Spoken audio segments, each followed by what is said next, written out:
बच्चों, मैं नीलंगना Macwan Lakshmi international school की अध्यापिका हिंदी की कक्षा में आप सबका हार्दिक स्वागत करती हूँ। आशा करती हूँ आप सब खुश होंगे। आज हम कक्षा 6 से हिंदी व्याकरण वाटिका पाठ 1 हमारी भाषा, बोली और लिपि इसके बारे में समझेंगे। तो सबसे पहले बच्चों मैं आज आपको समझाने वाली हूँ भाषा। और भाषा की परिभाषा सबसे पहले देखेंगे। तो भाषा वह साधन है जिसके द्वारा आप अपने मन के भावों और विचारों को बोलकर, लिखकर दूसरों के सामने प्रकट करते हैं और दूसरों के भावों और विचारों को सुनकर या पढ़कर समझ लेते हैं। इसको हम भाषा कहते हैं। भाषा के दो रूप होते हैं। सबसे पहला मौखिक भाषा, दूसरा लिखित भाषा। पहले देखेंगे मौखिक भाषा। तो हम अपने विचार बोलकर प्रकट करते हैं और दूसरों के विचार सुनकर समझते हैं। भाषा का यह रूप मौखिक भाषा कहलाता है। दूसरा लिखित भाषा। जब अपने विचार लिखकर प्रकट किए जाते हैं और दूसरों के विचार पढ़कर समझे जाते हैं, भाषा का यह रूप लिखित भाषा कहलाता है।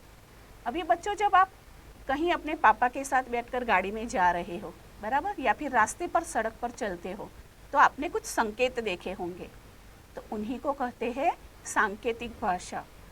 मतलब हम संकेतों या इशारों से भी अपनी भाषा दूसरों तक पहुंचा सकते हैं। जैसे कि क्लास में आप बैठे हो, बराबर, टीचर ने आपको हाथ के संकेत से बुलाया, इधर आओ, या फिर मुंह पर उंगली रखकर बोला चुप रहो, या फिर आप अपने पापा के साथ जा रहे हो गाड़ी में बैठकर, तो पापा ने भी जब गाड़ी पार्क करते हैं तो वहाँ कुछ संकेत देकर पापा गाड़ी पार्क करते हैं, बराबर ना। वहाँ लिखा नहीं होता है कि गाड़ी पार्क न करो, या फिर यू टर्न लेना है तो भी वहाँ एक सिंबल, एक चिन्ह, संकेत रहता है। तो पापा समझ जाते कि यहाँ से मुझे यू टर्न नहीं लेना है। या फिर आप जब सड़क पर चलते हो तो आपने जेब्रा क्रॉसिंग देखा होगा, हम वहीं से ही सड़क पार करते हैं। अब हम देखेंगे बोली बच्चों। तो सीमित क्षेत्र में बोली जाने वाली भाषा को बोली कहते हैं। बोली का लिखित रूप नहीं होता, जैसे कि हरियाणवी, बुंदेली, राजस्थानी। दूसरी है बच्चों हमारी मातृभाषा, बराबर। मातृभाषा बच्चों जब हम छोटे होते हैं, बराबर, हमारा जब बर्थ होता है और घर में हमारी माँ या घर के अन्य सदस्य हमें जो भाषा सिखाते हैं वह हमारी मातृभाषा कहलाती है।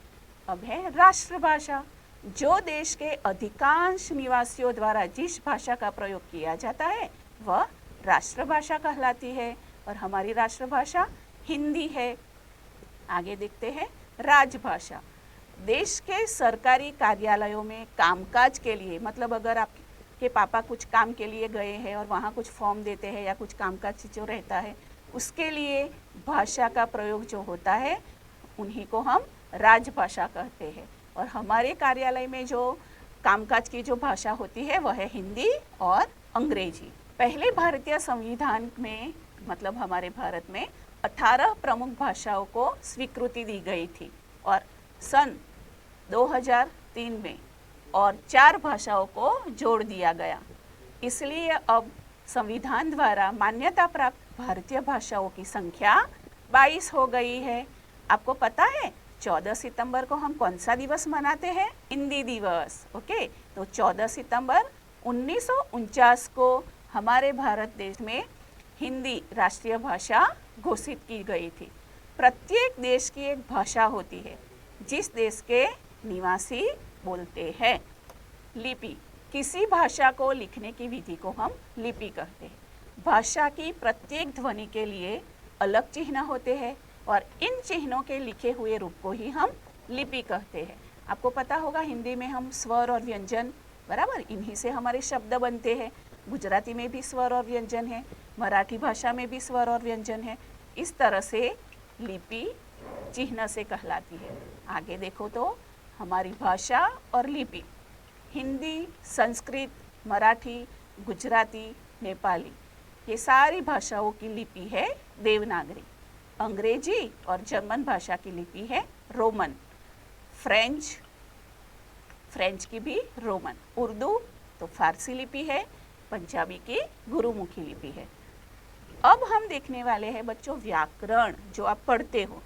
क्या हम व्याकरण नहीं पढ़ेंगे तो नहीं चलेगा? नहीं, क्योंकि व्याकरण पढ़ना बहुत जरूरी है। व्याकरण वह साधन है जिसके द्वारा हम भाषा को शुद्ध बोलने, लिखने और पढ़ने के नियमों को जानते हैं, उनकी जानकारी प्राप्त करते हैं। इसके लिए हमें भाषा मतलब व्याकरण पढ़ना बहुत जरूरी है। व्याकरण हमें बताता है कि भाषा का कौन सा रूप शुद्ध है। अभी व्याकरण के भी 3 प्रकार है बच्चों। सबसे पहला वर्ण विचार, शब्द विचार और वाक्य विचार, जो हम अगली कक्षा में पढ़ेंगे। धन्यवाद।